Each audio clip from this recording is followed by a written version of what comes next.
Hey guys, so may nasa katapos ng vacuum. Kaya yung nakita ko sa sila guys. Buti ako nagkapit na sila doon guys. Nakapagod at yung vacuum ko sa ilang kwarto na dumi. Nagpanis ko na kahapon ng mga pabili lang daw pinalinis. Nagtawag siya ng palinis niya. Mahal yung palinis sa akin. Sorry, hatak yan po doon. Sabi ko sa akin, kasalanan ko ba? Gumawa kayo man. Hindi mo bayaran. Hindi sa kanyang naman. Nandito ko sa kusina, ayan. Wala sila dito, yan. Tulog sila. Sa taas sila. So, papakita ko sa inyo guys yung saan yung nilinis ko kanina. Ayan guys, papakita ko sa inyo yung nilinis ko kanina. Dito ako sa kusina. Tapos, ayan. Pabuksan natin yun. Ayan guys. Ito yung nilinis ko. Ayan, malinis na siya talaga. Ito talagang si Madam talaga ayaw na yung may mga gamit-gamit siya na naiiwan. Ayan. Ito may tubig hindi ko pa nakuha. Ayan. Ito yung nilibinakyam ko. Tapos yung pangalaw guys, ito guys. Papakita ko sa inyo. Ang laki ng bahay ni Madam. Ayan. Ayan guys. Ang linis. Ayan. Diba? Kapal. Ang kapal dito ako. Ayan guys. Malinis yung bahay ni Madam. Tapos papakita ko sa inyo guys yung pangalawa. Dito walang karapit, binakyam ko lang. Ayan. Ayan, diba? Napakalala ng bahay niya, Madam. Ayan, dito po natambay yung mga visitor niya, mga bisita po. May napunta dito yung mga kapatid niya. Ayan. Ang labo, ayan.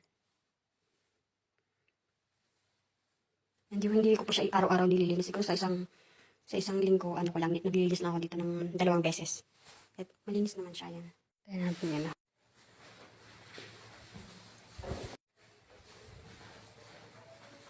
Ay, tapos yung pangatlo, nilinis ko ito. Pangatlong kwarto pa siya. Bali, hindi siya kwarto, wala naman siyang tambayan lang nila. Minsan dito sila natutulog. Ayan, may kwarto sila pero hindi sila araw-araw natutulog doon sa taas. Dito sila, ayan yung mga kulab nila. May TV rin. Guys, tapos ito yung pangalawang paglimang kwarto. Hindi siya kwarto, sala. Ito yung pala yan. Ayan, kahapon, nagtawag si Madam ng nagpalinis siya ng kortina. Ayan, ang mahal ng bayad niya guys, tatlo yan, isa, dalawa, tatlo.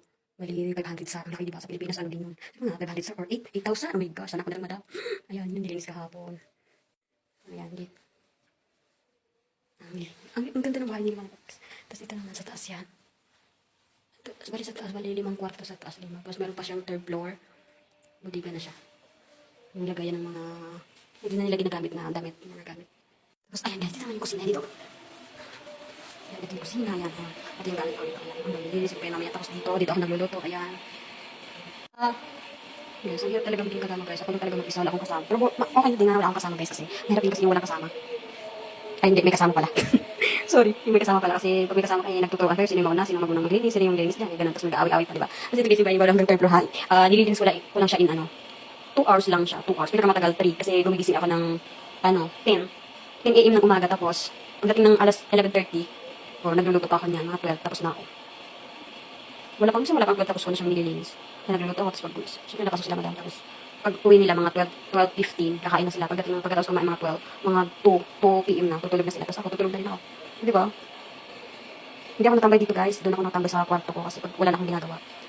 So kasi Madam, pagkatapos ko nang gawin yung mga gawain ko, pwede na akong pumunta sa kwarto. Tapos sa kwarto ko may doorbell siya at saka pag gusto nila akong utos ako tawagin. Mag-doorbell lang si Madam. And guys, thank you for watching. Proud OFW guys. Salamat ako dito. Charot. Bye-bye.